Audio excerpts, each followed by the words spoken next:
Olá a todos, essa é mais uma aula do componente curricular Sensoramento Remoto e Geoprocessamento, da Universidade Federal do Sul da Bahia. Meu nome é João Batista e sou professor desse componente. Na aula de hoje, a gente fará uma continuação das características dos sensores remotos. Tá? Então, para continuar a características de funcionamento dos sensores remotos, nós temos quanto ao funcionamento. Né? Como é o funcionamento? Quase todos os sensores remotos eles funcionam basicamente com uma máquina fotográfica. Como é que funciona a máquina fotográfica? Ela tem um anteparo, né? Ela vai ter uma lente. E nós teremos aqui o objeto, né? Um objeto qualquer. Essa lente ela vai abrir a sua objetiva. Quando ela abre a sua objetiva, então ela faz o quê? Ela faz a captura, né, desse objeto aqui. Tá?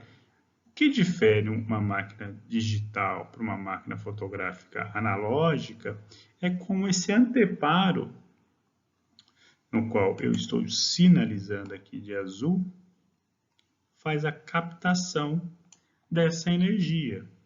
Né? Se for uma máquina analógica, essa captação aqui é na forma de filmes. Né? Se ela for uma máquina digital, ela forma aqui, nós chamamos de CCD, Charge Coupled Device, que ela faz a captura dessa energia, dessa intensidade, dessa energia luminosa que nós temos aqui. Tá?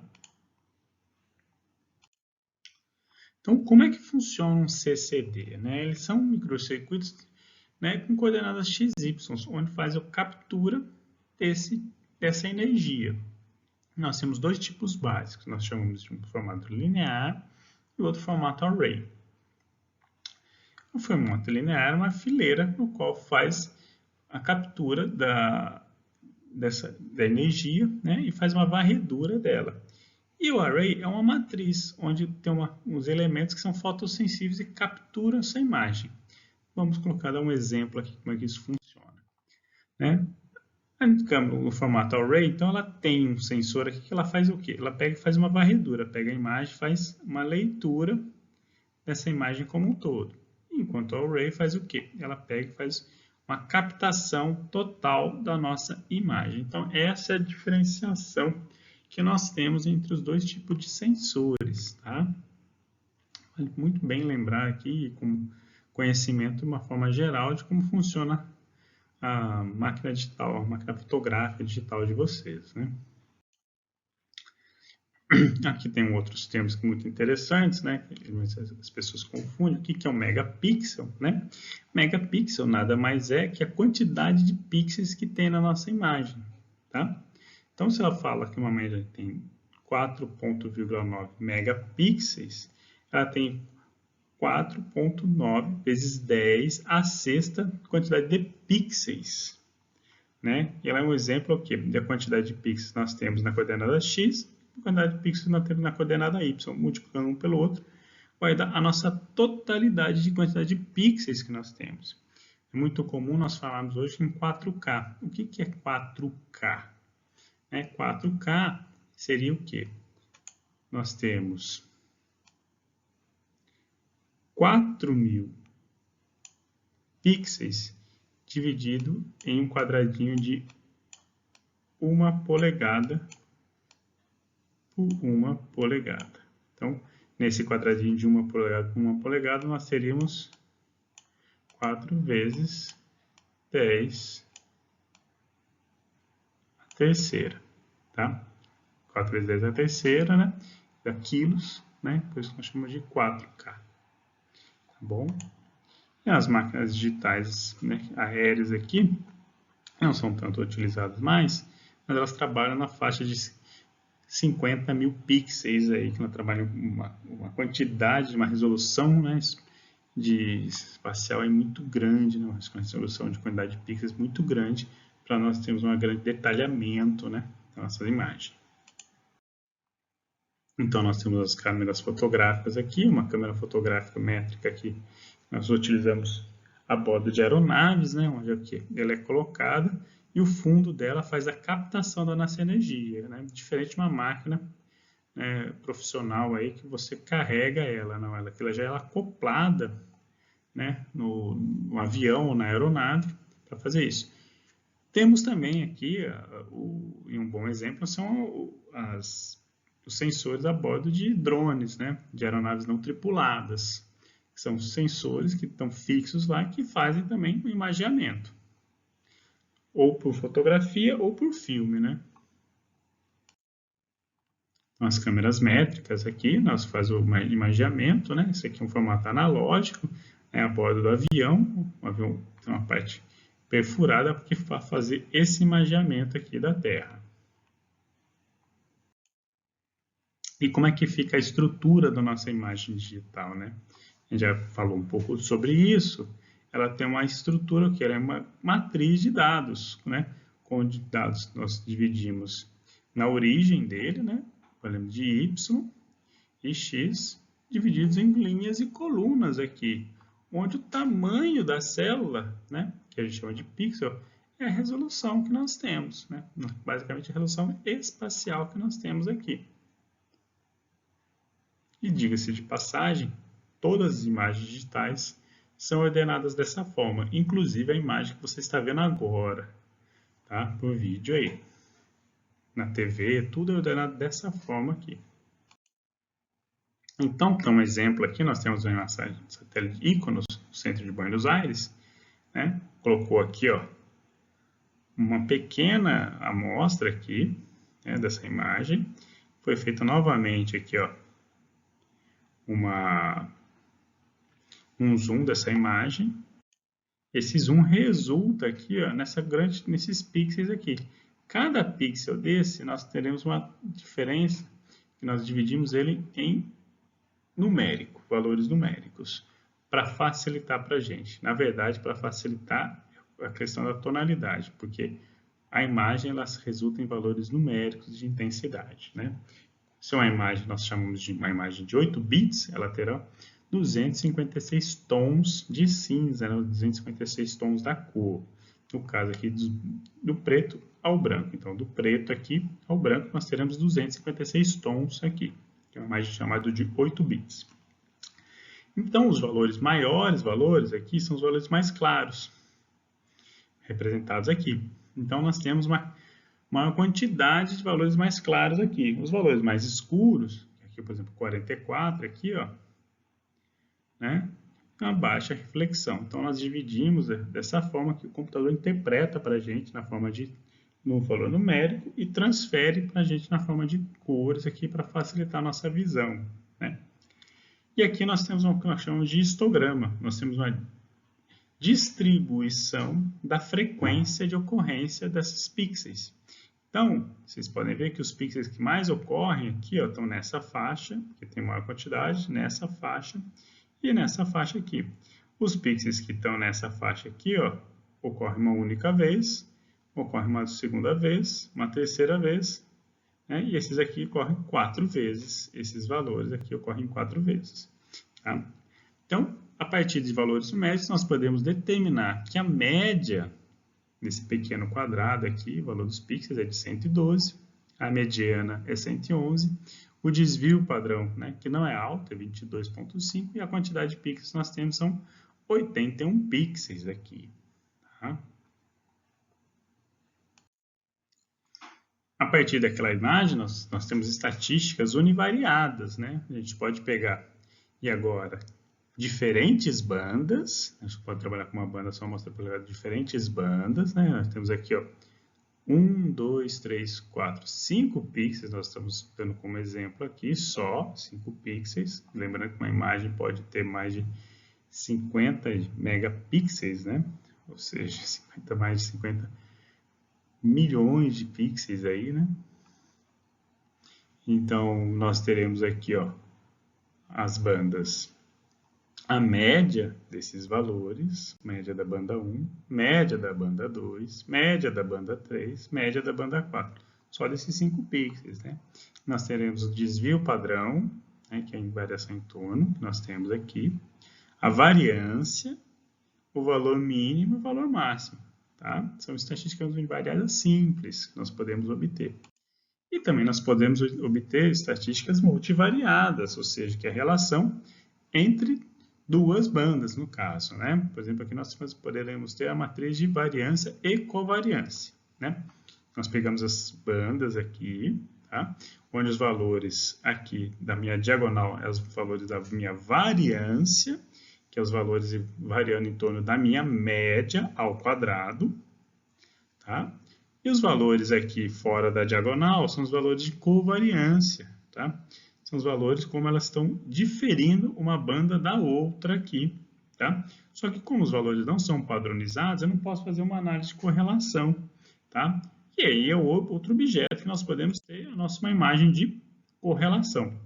O quanto uma banda se assemelha à outra, né? Então aqui, ó, na diagonal, as bandas são iguais, né? Porque a banda 1 é igual à banda 2, banda 1 é igual à banda 1, então vai ser os valores 1 mesmo. Né? E a banda 2, por exemplo, ela tem uma correlação de 35, 0,35 com a banda 1, ou seja, são bem diferentes. Em compensação, a banda 3 e a banda 4 são muito parecidas com a banda 1 aqui. Então, na nossa matriz de correlação, nós podemos verificar isso e diminuir a quantidade de imagens que nós iremos trabalhar. Tá? Partindo do outro, saindo dessa parte estatística, nós temos também a questão de resolução do sensoramento remoto. Nós trabalhamos basicamente com 4 resoluções. Nós temos a resolução espectral, resolução espacial, resolução temporal e resolução radiométrica. Tá? A espectral ela define a dimensão e o número de intervalos de comprimento de onda que o espectro, que o sensor vai captar no espectro, quanto sensível ele é. Resolução espacial, que geralmente é o mais comum a todos, é a quantidade de capacidade que o sensor tem de diferenciar objetos.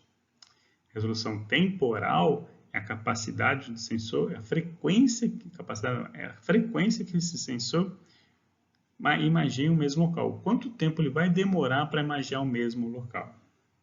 E a radiométrica define a sensibilidade de detectar a diferença de tons, ou seja, a diferença da energia refletida, no caso aqui. Vamos lá ver um pouquinho mais sobre isso. Então, na nossa resolução espectral, tá? Nós temos 2 tipos de sensores aqui, o MODES e o Landsat. Vocês podem ver que o MODES tem uma assinatura espectral aqui muito aqui, ó, pequenininha, né? O espectro que ele pega aqui é bem menor, né? Um intervalo bem menorzinho do que nessa banda 1 aqui do Landsat TM, né? Então nós dizemos que o low mode nesse caso aqui ele tem uma resolução espectral melhor. Por quê? Ele capta assinaturas espectrais muito melhores. Ele não faz confusões com outros objetos. Ele capta maior quantidade aqui ainda de bandas. Então nós falamos que ele tem uma sensibilidade maior, captando mais comprimentos com ondas menores, tá? E maior quantidade de intervalos. Então nós falamos que ele tem maior resolução espectral, né? Um exemplo aqui de resolução espectral, tá esses 2 tipos de imagem aqui, né? São mesma banda, quer dizer, são mesmo local, mesma data, porém as bandas são diferentes aqui. Um outro exemplo, nós temos a resolução espacial, né? Que define a habilidade do sensor de diferenciar objetos. Nós temos a menininha aqui, né? Onde nós temos uma resolução espacial muito melhor e aqui uma resolução espacial mais pobre, onde você começa a observar a quantidade de pixels, né? Aqui nós temos exemplos das resoluções espaciais. Quando eu falo que a resolução espacial é de 30 metros, é que o pixel ele vai ter aqui, ó, vai ser um quadrado da superfície terrestre, né? Onde aqui é 30 metros da superfície terrestre e aqui é 30 metros também da superfície terrestre. Então, um pixel, uma imagem Landsat, ele vai representar 30 por 30 metros aqui. E ele vai ter uma única cor, né? Diferente do Iconos, por exemplo, que tem a resolução de 1 metro. Então, vai ser um quadradinho bem pequenininho aqui assim, né? De resolução. Ou seja, ele vai ter uma resolução espacial muito maior, vai ter um detalhamento muito maior nesse caso aqui. Porém, né, uma resolução espacial maior implica também uma quantidade de pixels que nós teremos para processar. Aqui tem um exemplo, né? Temos uma lagoa, né, sendo representada na imagem real, né, ou seja, na realidade. Quando a gente passa a parte digital, ela faz o quê? Ó? Eu tenho a lagoa aqui, foi feito o imaginamento aqui para os pixels. Quando eu vou representar na minha imagem, né, por exemplo, esse pixel que tem mais branco do que azul, ele vai ficar mais claro, né, mais branco. Esse pixel aqui, por exemplo, que tem mais azul do que branco, ele vai ficar branco. Então, nossa lagoa vai ficar dessa forma aqui. Quando aumenta a quantidade de pixels, ele vai o quê? Melhorando a questão da minha imagem. Quanto maior a quantidade de pixels, melhor vai ficar a minha imagem. Porém, mais espaço em armazenamento e mais tempo de processamento também. Aqui temos um exemplo de uma imagem Landsat, uma imagem de resolução de 30 metros. Aqui nós temos um foco de queimada, né? Nós temos um rio passando aqui, tá? Uma região bem grande aqui, tá certo? Diferente aqui, por exemplo, uma imagem do World View 2. A gente consegue ver até carro aqui, né? Então, a quantidade de detalhamento que nós temos aqui é muito maior, tá? Porém, uma área de abrangência menor também. E outra resolução muito interessante é a resolução temporal. Quantidade de tempo que o intervalo vai passar na mesma superfície. Satélites de alta resolução temporal geralmente têm baixa resolução espacial. Por exemplo, o NOAA aqui, que é um satélite meteorológico, Metisat, então são resoluções espaciais, por exemplo, que o pixel tem 1 km, 2 km, o tamanho do pixel. Só que eles são para detectar movimentos de massa de ar, né? Ou no caso aqui, quando você vai detectar queimadas, você tem que ter uma resolução espacial, uma resolução temporal bem alta. Você perde resolução temporal, mas você ganha em tempo de passagens dentro do mesma localidade para detectar queimadas, tá? Por fim, nós temos a resolução radiométrica, que é a quantidade de bits que nós teremos numa imagem, tá bom? E ela é definida por uma quantidade. Como a gente, por exemplo, uma imagem de 8 bits é 2 elevado a 8. 2 elevado a 8, teremos 256 tons, tá? Então, porém, o olho humano consegue distinguir bem 30 níveis de tons aí, né? Passando isso daí, a gente vai ultrapassar a capacidade humana, a gente precisa de emprego computacional para melhorar isso daí. Então, aqui, ó, nós temos diferentes resoluções radiométricas. Aqui nós temos aqui, ó, uma imagem com 2 tons, né, que é a imagem de 1 bit, né, 4 tons, uma imagem de 2 bits, 8 tons, uma imagem de 3 bits. Então, a gente vai aumentando a quantidade de tons aqui, vai melhorando a nossa imagem, tá? Aqui nós temos a diferenciação de uma imagem de 1 bit, que é 2 tons, né? Então fica branco e preto. Uma imagem de 5 bits, que vai dar 64 tons. Então, vai fazer aqui, ó, uma quantidade aqui de cores muito maior. Quantidade de tons muito maior, desculpa. Para finalizar, né, essa aula vai ter uma lista de exercícios, né? A segunda lista de exercícios que nós entregaremos na próxima aula, após a execução dessa aula aqui. Bem? Então, até mais a todos.